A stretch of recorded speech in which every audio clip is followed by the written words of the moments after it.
My parents always gave my brother everything, while I struggled to make do, so eventually I spoke out.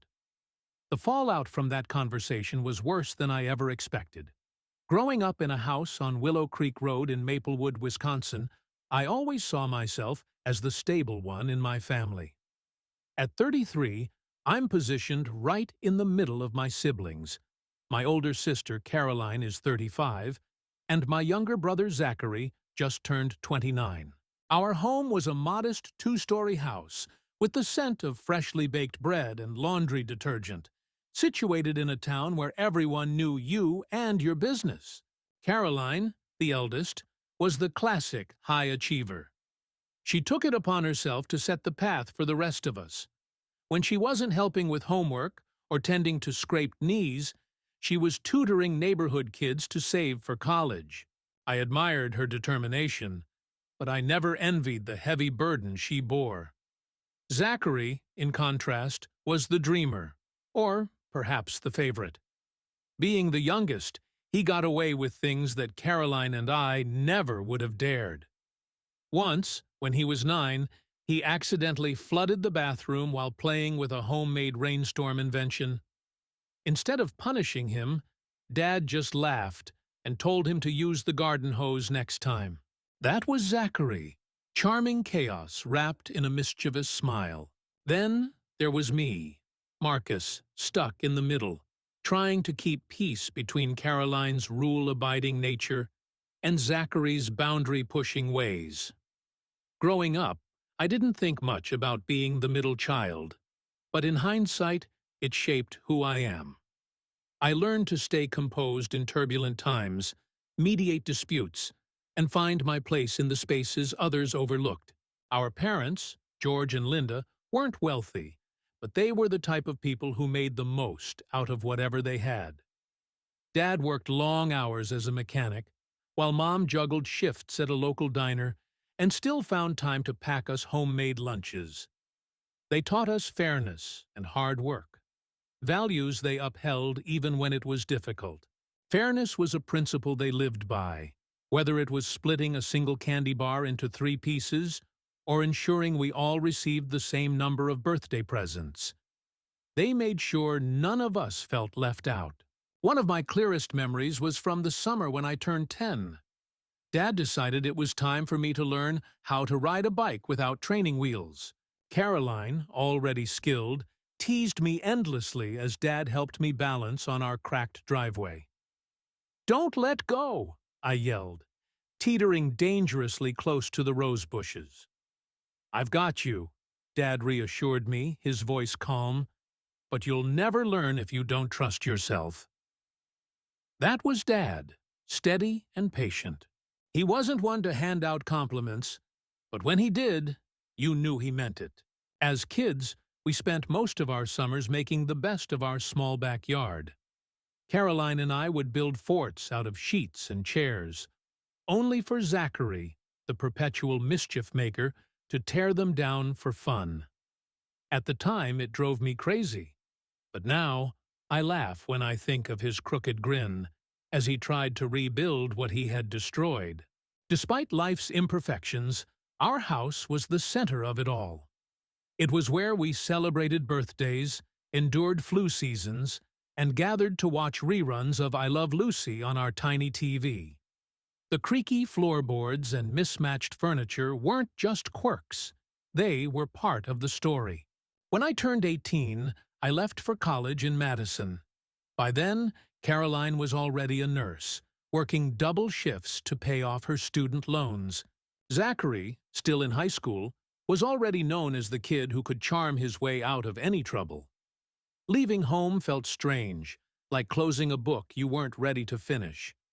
I didn't realize it at the time, but no matter where life took me, that house would always be a part of me. Years went by and life unfolded. Caroline married young, had 2 daughters, and divorced before her 30th birthday. She moved back to Maplewood, throwing herself into work and raising Sophia and Ella. Zachary, ever the wanderer, jumped from one adventure to another: art school, bartending, and, more recently, a vague entrepreneurial venture he called freelancing. As for me, I became a high school history teacher and married Anna, the kind of woman who makes you believe in stability and kindness. Together, we're raising our 2-year-old son, Jacob. These days, the old house on Willow Creek Road still stands, though time has taken its toll. The once bright blue shutters have faded, and the porch leans a little more with each passing year. Mom and Dad still live there, claiming they don't mind the upkeep, though we all know it's becoming too much for them. Every time we visit, it feels like stepping into a time capsule.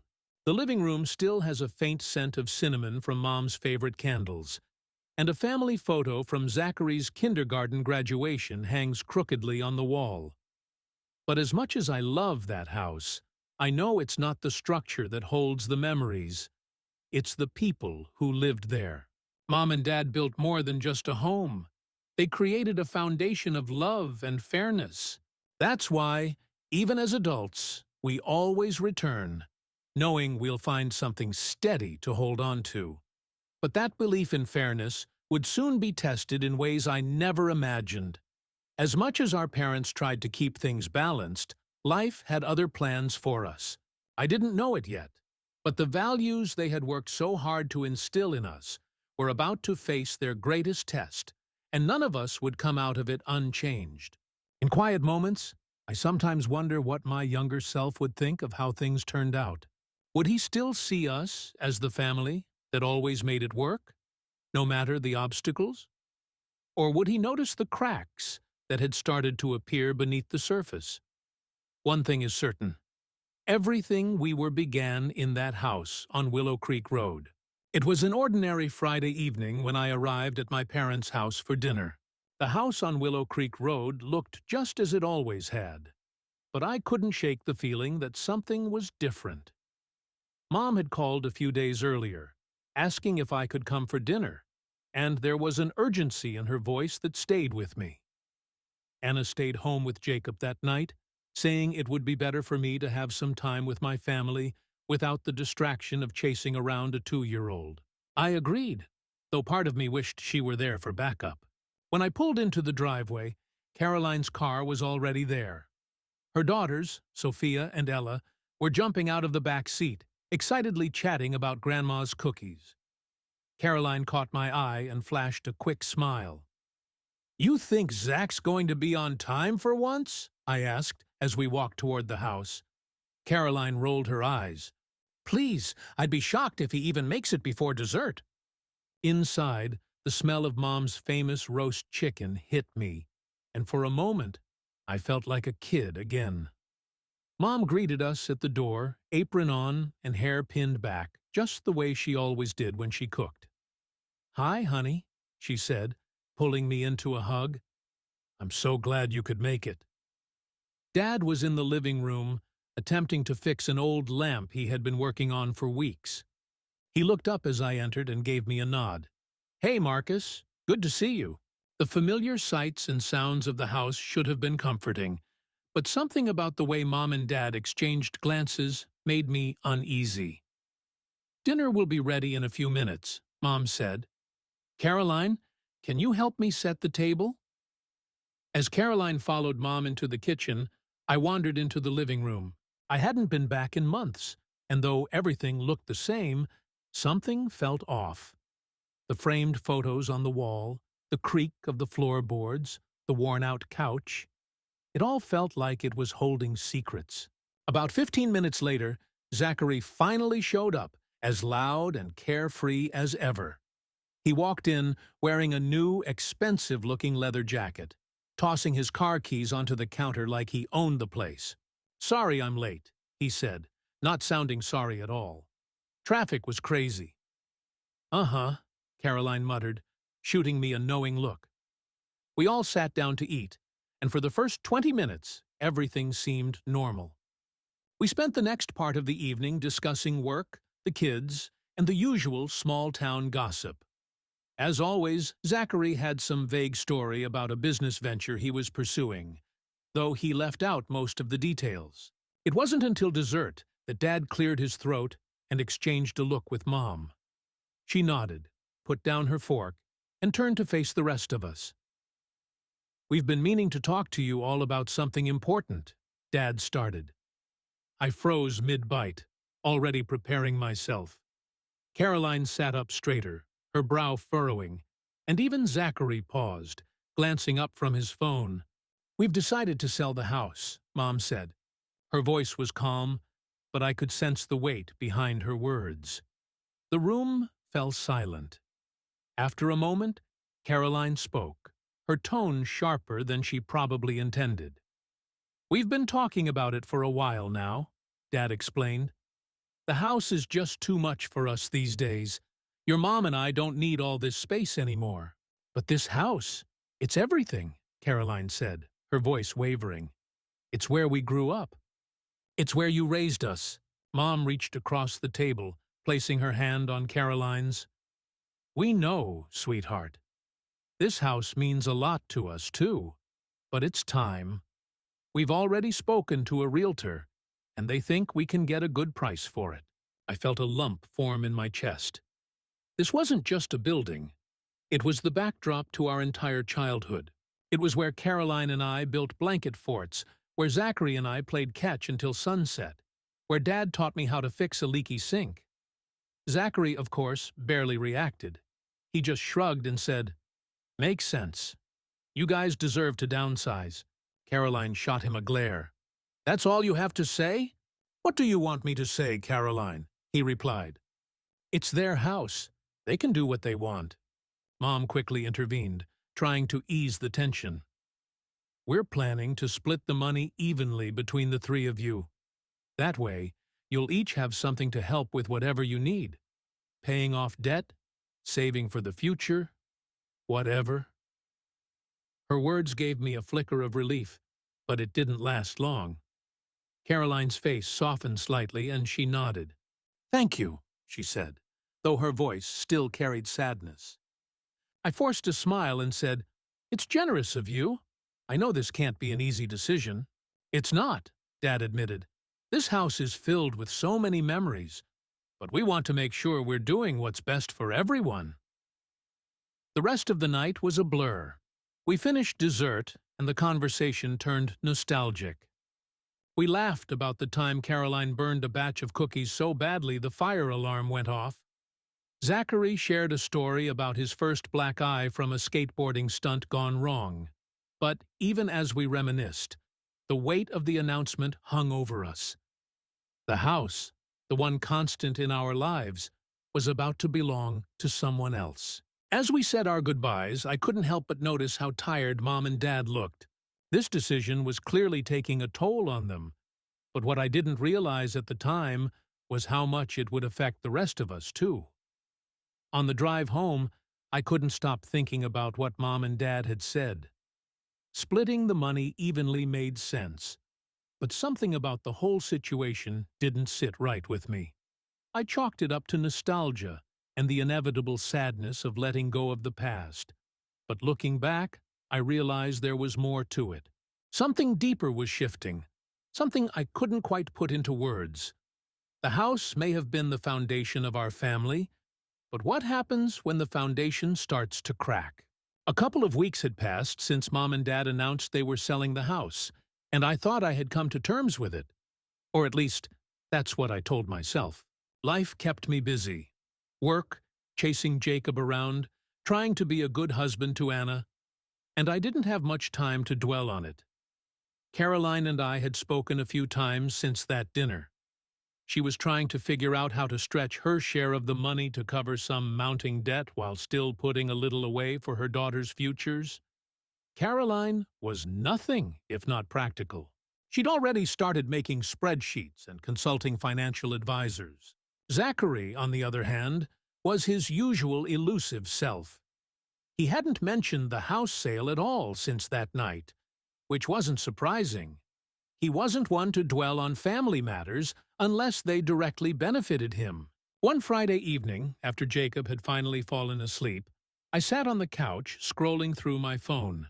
Anna was in the kitchen cleaning up after dinner, and the house was blissfully quiet for the first time all day. As I scrolled past pictures of high school acquaintances, vacations, and endless memes, I stopped. There it was, a photo of Zachary standing in front of a sleek, modern high-rise building in downtown Milwaukee. He was grinning, his arm outstretched in a classic selfie pose. The caption read, "New Beginnings. Couldn't have done it without family support." I stared at the photo for a long moment, trying to process what I was seeing. Zachary wasn't exactly rolling in cash. The last I'd heard, he was freelancing as a graphic designer and bouncing between gigs. He couldn't afford a place like that on his own. I quickly saved the photo and texted it to Caroline. "Did you see this?" I sent. Caroline replied, "What the hell?" "Exactly. Where's he getting the money for that?" Caroline responded, "You think Mom and Dad gave him some of the house money already?" "I hope not. But it's starting to look like it," I wrote. Caroline immediately replied, "I'm calling him." I sat back, staring at my phone, waiting for an update. 20 minutes later, she called me. I could hear the frustration in her voice before she even said hello. "Guess what Zach just told me?" she asked, her words dripping with anger. "Let me guess," I replied. "Mom and Dad gave him the money for the condo?" "Bingo," she snapped. "Apparently, they gave him a head start. That's what he called it, a head start. And you know what? He had the nerve to say I wouldn't understand because I'm too uptight." I groaned, rubbing my temples. Unbelievable. Did he even think about how this would affect us? "Of course not," Caroline said. "He never thinks about anyone but himself. And what's worse is Mom and Dad clearly didn't think this through either. How could they promise us fairness and then turn around and do this?" I didn't have an answer for her. It was the same question swirling in my own mind. The next day, I called Mom. I tried to keep my tone casual, but I couldn't hide the edge in my voice. "Hey, Mom, how's everything going with the house sale?" She hesitated. "It's moving along. These things take time, you know." "Right," I said, then hesitated before asking, "Did you already give Zach some of the money for his new place?" There was a long pause. Too long. "Marcus," she began, her voice soft, "we thought it was the right thing to do." Zachary needed help getting back on his feet. "You and Caroline are doing okay, but Zach's been struggling for a while now. We didn't think you'd mind." I felt a knot of frustration tighten in my chest. "You didn't think we'd mind?" "Mom, you and Dad sat us down and told us the money would be split evenly. That was the whole point. How is this fair?" "I know it looks bad," she said, her voice trembling. "But your father and I thought we were doing what was best for the family." "Did you even think about how Caroline might feel?" I asked. "She's been struggling too. She's working herself to death to keep her girls fed and clothed. And you didn't think to offer her any extra help?" "It's not that simple," Mom said. "Zachary needed a fresh start." I didn't know what else to say. I mumbled something about needing to go and hung up before I could say something I'd regret. That evening, Caroline and I met for coffee at a quiet cafe on the edge of town. She looked exhausted, her hair pulled back in a messy bun, dark circles under her eyes. "So, what did Mom say?" she asked as soon as I sat down. I told her everything. By the time I finished, her face was a mixture of disbelief and anger. "I can't believe this," she said, shaking her head. "They're always bailing him out. He's 29 years old, Marcus. When is he going to take responsibility for his own life?" "I don't know," I admitted. "And honestly, I don't think Mom and Dad see it the same way we do. They think they're helping him, but all they're doing is enabling him." Caroline took a deep breath, trying to calm herself. "We need to talk to them together. They need to understand how much this has hurt us." I nodded. She was right. Mom and Dad had always emphasized fairness. But this wasn't fair. Not even close. That night, as I drove home, I couldn't shake the feeling of betrayal. The house wasn't just a place. It was a promise. a symbol of everything our parents had taught us about family and fairness. And now that promise felt broken. I didn't know how we were going to fix this, but one thing was certain. Things would never be the same again. The day of the next family dinner arrived, and the tension was already thick in the air before I even walked through the door. Caroline and I had agreed ahead of time to confront Mom and Dad about what they had done. She wasn't one to mince words, and honestly, I didn't blame her. When I pulled into the driveway, Caroline was already there, leaning against her car, arms crossed, her expression tighter than I'd ever seen it. "Ready for this?" I asked, stepping out of my car. She shook her head. "Not really, but it's not like we have a choice." We walked into the house together, greeted by the usual smells of Mom's over-the-top cooking. The dining table was set with her best dishes, and the scent of freshly baked rolls filled the air. Mom greeted us warmly, though I could tell she was nervous. Dad was in the living room, watching the news, pretending everything was fine. Zachary, as expected, wasn't there yet. We sat down at the dining table. The tension was thick enough to cut with a knife. Mom busied herself serving food, and Dad made half-hearted attempts at small talk. Neither of us took the bait. Just as Mom was about to start her usual "how's work going?" routine, Zachary walked in. He strolled into the house like nothing was wrong, wearing that bright smile and that new leather jacket he loved showing off. "Sorry I'm late," he said casually, taking his seat. Caroline and I exchanged a look. She raised an eyebrow as if to say, "Now or never." "So, Zach," I said, keeping my tone as steady as I could, "congrats on the new place. It looks nice." Zachary grinned, completely unaware of the storm about to hit. Missing the edge in my voice, I replied, "Thanks, man. It's a great spot. Finally got my own place downtown." "How'd you manage that?" Caroline asked, her tone sharper than mine. He shrugged. "Mom and Dad helped me out with the down payment." "Pretty generous, huh?" I felt Caroline tense beside me, her fists clenching. I could tell she was doing everything she could to hold herself back. "What do you mean they helped you out?" she asked, her voice trembling. Zachary blinked, as if caught off guard by the question. "They gave me some of the house money, you know, to get me started." The room went completely silent. I glanced at Mom and Dad, who were both avoiding eye contact. Caroline broke the silence, her voice sharp and filled with anger. "Are you kidding me?" she said, her face reddening. "You gave him part of the house money already, without telling us." Mom looked down at her plate, and Dad cleared his throat, obviously uncomfortable. "Caroline, let's not make a scene," Dad said. "Don't make a scene," Caroline snapped. "You promised us the money would be divided evenly. That was the whole point. And now you're telling me you've been sneaking it to Zach on the side?" Zachary raised his hands defensively. "Why are you guys freaking out? It's not like I took all of it. You'll still get your share." "That's not the point," Caroline shot back. "You always get special treatment, Zach. Always. And I'm so sick of it."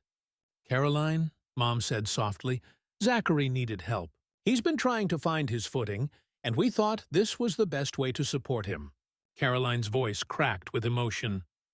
"And what about me? Do you think I don't need help? I'm a single mom with 2 kids to raise. I'm drowning in debt. But I guess that doesn't matter as long as Zach gets his fresh start." "Caroline," Dad began, but she cut him off. "No, don't," she said, her voice shaking. "You have no idea what it's like to barely scrape by, to have to say no to your kids because you can't afford something they need. And then I find out you're handing Zach thousands of dollars like it's nothing. Do you know how much that hurts?" I finally spoke up, my voice quieter, but still firm. "It's not just about the money. It's about trust. You've always preached fairness, and now it feels like that was just talk. How are we supposed to believe anything you say after this?" Zachary rolled his eyes, his tone flippant. "You guys are blowing this way out of proportion. Mom and Dad were just trying to help." Why can't you let it go? Because it's not fair, Zach, I said, my voice rising. You act like you're entitled to everything, and the worst part is, you don't even care how this affects the rest of us. You're overreacting, he said. No, I'm not, I replied, staring him down. I'm finally reacting. The argument escalated from there. Caroline stormed out of the room at one point, and I followed her to make sure she was okay. When we came back, Zachary was sitting at the table, looking completely unbothered, while Mom and Dad sat there, clearly unsure of what to say. I'm done, Caroline said, grabbing her bag. If you want to keep enabling him, fine. But don't expect me to stick around and pretend like everything's okay. She walked out, and I followed her to the door. Caroline, wait, I said, gently grabbing her arm. She turned to me, tears in her eyes. I can't do this anymore, Marcus. I've tried so hard to hold this family together, but I'm done. They've made their choice, and I need to make mine. I didn't know what to say. All I could do was hug her and let her go. When I went back inside, the tension was unbearable. I looked at Mom and Dad, my voice steady but full of emotion. You've always taught us to be fair, I said. But this isn't fairness, and it's tearing our family apart. Neither of them responded. Zachary didn't say anything either, just sat there looking annoyed. I grabbed my coat and walked out, the weight of everything crashing down on me. That night, as I sat at home with Anna, I couldn't stop replaying the evening in my head. The betrayal, the anger, the silence from the people I thought I could trust most. For the first time in my life, I wasn't sure if our family could come back from this. The weeks after that disastrous dinner felt like walking through a fog. Caroline and I barely spoke to our parents, and she completely cut Zachary out of her life. I tried to stay neutral, but it felt impossible. Every time I thought about the house or the money, I felt a mix of anger, betrayal, and sadness. True to her word, Caroline stopped answering Mom and Dad's calls. She told me during one of our rare conversations that she had unfollowed Zachary on social media and blocked his number. I don't have the energy for him anymore, she said firmly. And honestly, I don't think Mom and Dad really understand how much they hurt us. They probably never will. I didn't know what to say. Part of me admired her resolve, but another part of me felt stuck. I wasn't ready to cut ties with our parents completely, even if I didn't trust them like I used to. Meanwhile, Zachary was living in a world of his own. He kept posting pictures of his new condo, his new furniture, and even a new car. Each post felt like a slap in the face. One day, while scrolling through Instagram, I saw a picture of him leaning against his shiny black sedan, a brand new car. The caption read, "Dreams do come true. Blessed. Thanks, Mom and Dad." I felt a surge of anger so strong it nearly made me dizzy. I wanted to call him, to yell at him, to make him understand how selfish and thoughtless he was being. But I didn't. I just turned off my phone and sat in silence. That night, Anna found me sitting on the couch, staring at nothing. She sat beside me, her hand on my arm. "You okay?" she asked gently. I shook my head. I keep trying to let it go. But every time I see another post from him, it's like the wound gets ripped open again inside. You have every right to be upset, Marcus.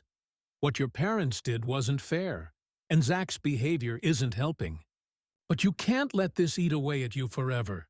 You have to set boundaries, not for them, but for yourself. Her words stayed with me. I knew she was right.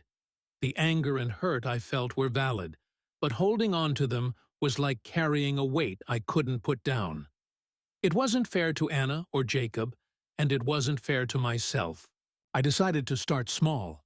I unfollowed Zachary on social media. I stopped replaying the arguments in my head, imagining what I could have said differently. Instead, I focused on what I could control: my family, my job, and my own happiness. Caroline and I talked more frequently during those weeks. She leaned on me in ways she hadn't since we were kids, and I found myself doing the same. "You know what hurts the most?" she said during one of our conversations. "It's not even the money. It's knowing they didn't think I mattered enough to include me in the decision. They just assumed I'd be fine, that I didn't need the help. I've spent my whole life trying to do the right thing, and it feels like it doesn't even matter." I didn't have a good answer for her. I felt the same way, but I didn't know how to fix it. Months passed, and the distance between all of us grew wider. Family dinners became a thing of the past, and the group chats we used to share went silent. Mom and Dad still called occasionally, but our conversations were short and awkward, filled with shallow pleasantries and carefully avoided topics. One day, Mom called while I was at work. I let it go to voicemail, but her message stayed with me. "Hi, Marcus. It's Mom. I just wanted to say that we miss you and Anna and Jacob. We never meant to hurt you or Caroline. We were trying to do what was best for the family. I hope you can forgive us someday." Her voice sounded tired, almost defeated. When I got home that evening, Anna noticed something was off. After Jacob was asleep, she sat me down and asked what was wrong. "It was my mom," I said. "She left a voicemail saying she misses us and hopes we can forgive them someday." Anna nodded slowly. "Do you want to forgive them?" I thought about it for a long moment. "I don't know. Part of me does, but the other part, I just don't know if I can trust them again." Anna reached for my hand. "Forgiveness doesn't mean forgetting what they did. It just means you're not letting it control you anymore. Maybe you're not ready now, and that's okay. But when you are, it's worth considering. Not for them, but for you." Her words stayed with me. The next family event was Jacob's birthday, and I debated whether or not to invite Mom and Dad. Caroline had already told me she wouldn't come if they were there, and Zachary was out of the question. In the end, I decided to invite them. They showed up with gifts for Jacob and smiles that didn't quite reach their eyes. The tension between us was still there, unspoken but heavy. When the party ended, Mom pulled me aside as we were cleaning up. "Marcus," she said softly, "I know things aren't the same between us, and I know we hurt you and Caroline. But we love you, and we're sorry for everything. We just want our family back." I looked at her, seeing the guilt and sadness etched into her face. "I don't know if things can ever go back to how they were," I said honestly, "but I'll think about it." She nodded, tears in her eyes. "That's all we can ask." That night, as I tucked Jacob into bed, he looked up at me with his big, curious eyes and asked, "Daddy, are you happy?" The question hit me harder than I expected. I thought about everything: Caroline's hurt, Zachary's obliviousness, Mom and Dad's betrayal, and then I thought about Anna, Jacob, and the life we were building together. "Yes, buddy," I said, smiling down at him. "I'm happy." And for the first time in months, I realized it was true. The wounds in my family might never fully heal. Caroline might never speak to Zachary again, and Mom and Dad might never truly understand the depth of their mistakes. But I couldn't control any of that. All I could do was focus on the family I was building and the life I wanted for myself. As I turned off Jacob's light and closed his door, I felt a sense of peace I hadn't felt in a long time. The story of our family wasn't over, but I had decided how my part in it would continue. And for now, that was enough. Families are complex, and forgiveness isn't always easy. But growth begins with understanding and setting boundaries. If this story resonated with you, write in the comments what you think your peace is worth.